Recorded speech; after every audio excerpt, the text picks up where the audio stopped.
Welcome, DC Dental Society members. I am Kurt Gallagher, your Executive Director of the DC Dental Society. Thank you for joining us today.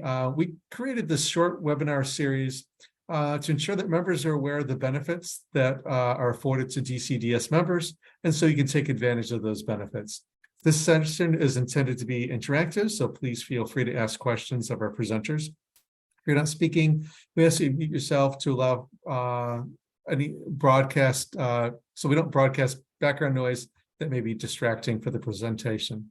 The ADA and the DC Dental Society have established partnerships with companies that offer a broad range of products and services.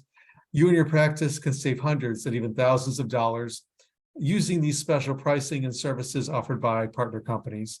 Visit dcdental.org for more information. Tonight, we have a presentation from our credit card processing company, Best Card. You'll hear from Phil Nieto, and he's going to talk with you about how to reduce your credit card processing overhead. And with that, Phil, I'll turn it on over to you. So thank you for joining us tonight. Yeah, thank you very much. So I am Phil Nieto from Best Card. Best Card was originally created by the Colorado Dental Association as a member benefit program for members that complained that credit card processing costs could really sometimes be a lot higher than anticipated, always kind of increasing on what members were paying. So we're going to kind of go through some really quick, simple rules today to kind of how to understand what you're paying, how to know if that's too much, and then last, some things you can do in the office to keep those costs down. So first, one second, there we go. So when we look at the credit card processing fees, we're going to look at how to calculate your effective rate and kind of why that's important. Then how does your effective rate stack up with other dentists? Like what really should you be paying for credit card processing services? And then last, those 7 tips on what your staff can do in the office to also help lower your fees. So first with the effective rate. Now, the really important thing in credit card processing is that there are a lot of different rates and fees. A lot of people have no idea what's a legitimate cost and what's not. So that's where looking at the effective rate is really important. It kind of gets around any particular rate and fee that they might have used as a selling point and really looks at the total amount of, hey, how much did I pay and how much did I run? What did it cost me in total? Not any one particular fee, but all the fees together. So if you do nothing else from today, this is the one thing I want you to do to kind of give yourself a good knowledge point of, all right, am I getting a good deal? Am I paying way too much? So you can calculate your effective rate relatively easily. First, if you look at any recent statement, you'll see usually a number on there that will have the dollars that you were charged in fees for the month. Basically, what you want to do is make sure that that adds up all the fees, not just like a subsection of the fees, but find all the fees you were charged. If that's really deceptive on the statement, you might also just look at your bank account. Your bank account might have a withdrawal at the beginning of the month for like, a certain amount of fees from the credit card processor. So credit card processors kind of try to make it hard to tell what you're paying sometimes. This is an easy way to try to find that number. Now, once you have what you paid in fees, you just divide that by the dollars that you ran in credit card sales. That's going to give you your effective rate. So basically, the total dollars charged divided by the total dollars run gets you a percentage. Now, essentially, that percentage is really important. So here's, for example, one of our statements, right? This office paid $402.74 to run $20,220.34. And since no one on here has probably taken a math class in a while, I've done it. It's 1.99% for this particular office. Now that's pretty good, but as a dental office, you might find that your numbers vary quite a bit. Kind of what's the range? Well, nationwide, if you look at all the cost comparisons we've done so far in 2023, the average dental office is paying 3.49%. So for example, I took an office that's running $37,000 in payments there. Well, if your total bill was $1,027.45, you'd be at 2.75%. Not great, but not terrible. If you're paying close to $2,000 and more than 5%, that's something we see every day, but it's also way more than that office needs to be paying. So kind of a couple important numbers that I hope will help. So as I said before, the average effective rate that a dental office pays nationwide is 3.49%. Best Card being endorsed by the DCDS and the ADA, we have rates we guarantee all members. That our average office pays 2.22%. Now last, and one fee I'm going to talk about in particular coming up, interchange is a term that's kind of interesting because in credit card processing, that is the exact cost that every credit card processor shares. You can think of it as the price floor. It's what every processor has to charge, at least that, otherwise they're losing money on the account. So the average interchange cost for dental offices so far year to date for Best Card is 1.68%.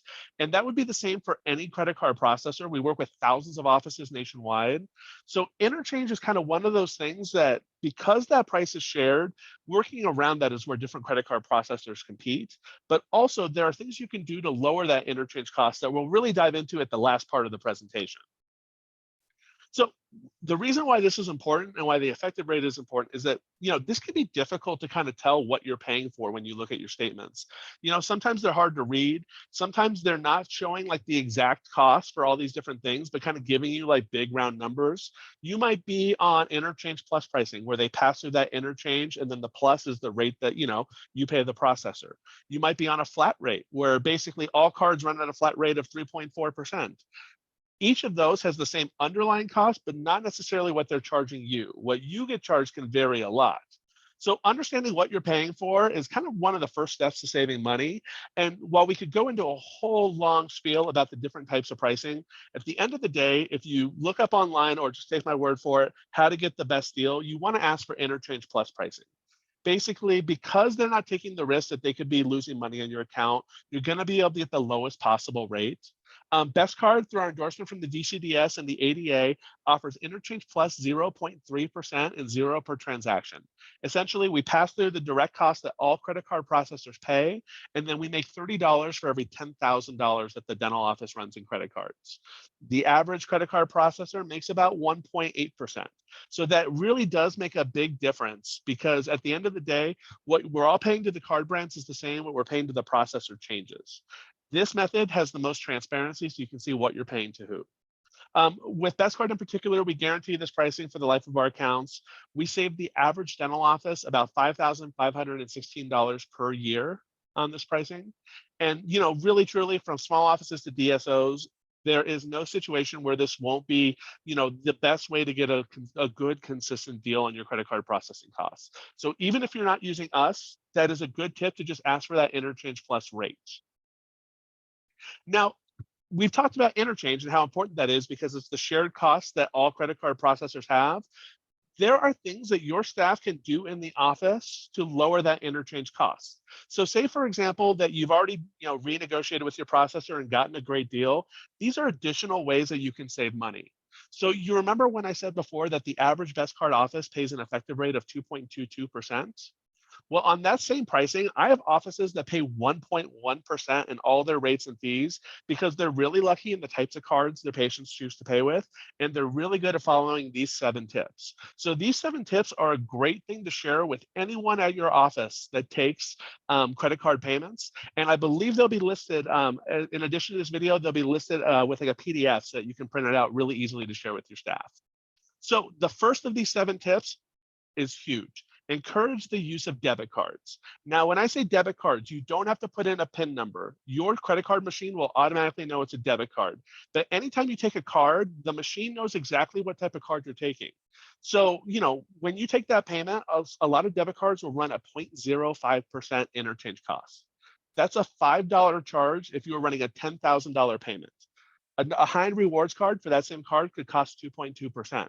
So I think that would be $220 to run that $10,000 payment versus $5 on a debit card. It makes a huge difference. Now, with those debit cards, like I said, your staff doesn't have to know, but what you can train your staff to do is when a patient comes up to pay, give us just a really easy verbal prompt. Hey, do you have a debit card you'd like to pay with today? If they ask that instead of a credit card, if 1 person in 5 chooses to use that debit card instead of a credit card, you just saved a lot of money at the end of the month. Next, try to accept payments while the patient is in the office. So I mentioned interchange before. There are actually different rates if the card is present versus if the card is not present. So if you put in the chip card or they do a contactless payment like Apple Pay, you get a lower cost than if they were to key in that card on a website or call in a credit card number later on through the phone or mail back a credit card number. So anytime that you can get payment in the office, you're going to get a lower rate overall because there's lower risk of fraud. So the card brands give you a better deal, right? In that same vein, on to tip 3, if you're keying in a credit card, always put in the 5-digit zip code and the security code as well. So you may not know this, but that zip code especially is an anti-fraud check, right? If you run the credit card and that matches the information that the card company has on file, you get a lower rate on that transaction than if you didn't put in anything or if the number is wrong. So if you've ever, ordered an Uber and you're setting up the app and you wonder why they ask you for your zip code, that's why. It gets them a lower rate on all of those transactions, and you should make sure that it's getting you a lower rate too. Now, basically putting those three tips are the big ones. Those on their own will save offices a lot of money. Like say, for example, an office doesn't put in the zip code and the security code.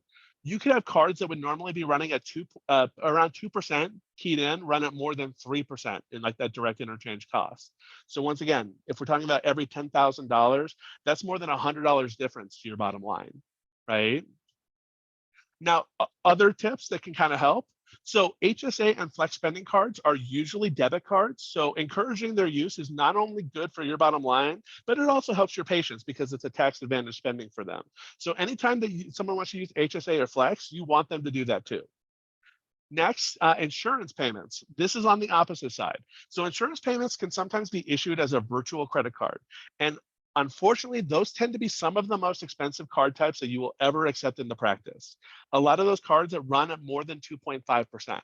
So if you're kind of looking at your credit card processing bill and trying to minimize it and looking at where you can save a little money, requesting alternative payment methods like an ACH or even like, mailed checks can save a lot of money in the long run. So it might be worth looking at what your insurance relationships are and if there's options to get different payment methods there. Next, voiding transactions instead of running returns will save you money when it's possible. You can normally only void the same day as the original sale, but when you run a void, it's like the original transaction never happened. You're not charged any transaction fees. Some processors even charge fees on returns. We don't, but some credit card processors will charge extra fees there. So doing a void instead of return is a lot of like savings on those handful of transactions where, oh, somebody decided they wanted to run it on their HSA card instead of their credit card. Great, run a void, then run the sale. That way it's gonna be better for your bottom line. The very last one is kind of a little bit outside of the types of cards that you take, but every business has to do something called PCI compliance. It's basically Visa and MasterCard's regulations on how to accept cards safely. I kind of compare it to the HIPAA of credit cards, right? That is a requirement that everyone has to do. And a lot of credit card processors can charge really, really expensive fees, but also not really provide much in the way of help to get it done. So if you notice on a statement that you're PCI non-compliant, you should call your processor and have them walk you through the steps to become compliant. Some processors charge between $18.95 to $125 a month in non-compliance fees. That should be relatively easy to avoid. With BestCard, we kind of walk all of our merchants through that over the phone to kind of make that compliance process a couple of minutes per year, but it isn't something that you should have to pay for every single month. So yeah, remember, like those 7 rules can help lower your costs, but if you're not on competitive pricing, at the end of the day, that's probably the area to start first if you're really trying to minimize what you're paying. BestCard, we are endorsed by the ADA and the DCDS. So we tend to, save the average office more than $5,000, $5,516 per year. About 97% of statements that we receive from dental offices, we save them money over their current fees. And if you want to send us a recent statement, you can email it to compare@bestcardteam.com. Or if you have questions and want to see if there's stuff we can do to help out, you can call us at 877-739-3952. We really love kind of working with practices and figuring out what is going to be the best fit for how this practice wants to operate. We have everything from, simple standalone devices to systems that will work directly with like your dental software. So when you run the payments, they post automatically to the account, but also have options like, website payments, text to pay, recurring payments, having cards stored for all your patients so you don't have to track them down to bill them later on. So with all of those questions, we love kind of walking through, hey, here's exactly what we can and can't do and where we can or maybe can't save you money. At the end of the day, being a small business owner, you have to watch your bottom line really closely, and we do a really good job of helping with that. So thank you so much for your time today. And if there are any questions, I'd love to kind of answer those now. Are there any questions from attendees? Well, Phil, I really appreciate you joining us tonight. And I think this is a great presentation. It's actionable. You gave 7 tips that practices can put into place right away and really start making money. And that's without changing credit card processors. And of course, reaching out to you to have you to take a look at their statements to see if you can save them even more. So I think this has really been really helpful. I hope we have a lot of members that watch the recording as well. And then I just want to provide a reminder. So this is the last presentation in the series, but we will return with our monthly meeting program in September. The meeting will be on Thursday, September 14th, and this will be a virtual only meeting. Dr. Christopher Pescatore will be presenting. He wasn't able to join us in person, but he'll be providing an update on digital dentistry. And we will also have an important bylaws amendment vote during that meeting, so hope you'll all be there. And then in October, on October 10th, we come back with our in-person meetings. So everyone have a great summer, good evening, and thank you all once again. Take care. Nice. Thank you. Nice presentation. Thank you.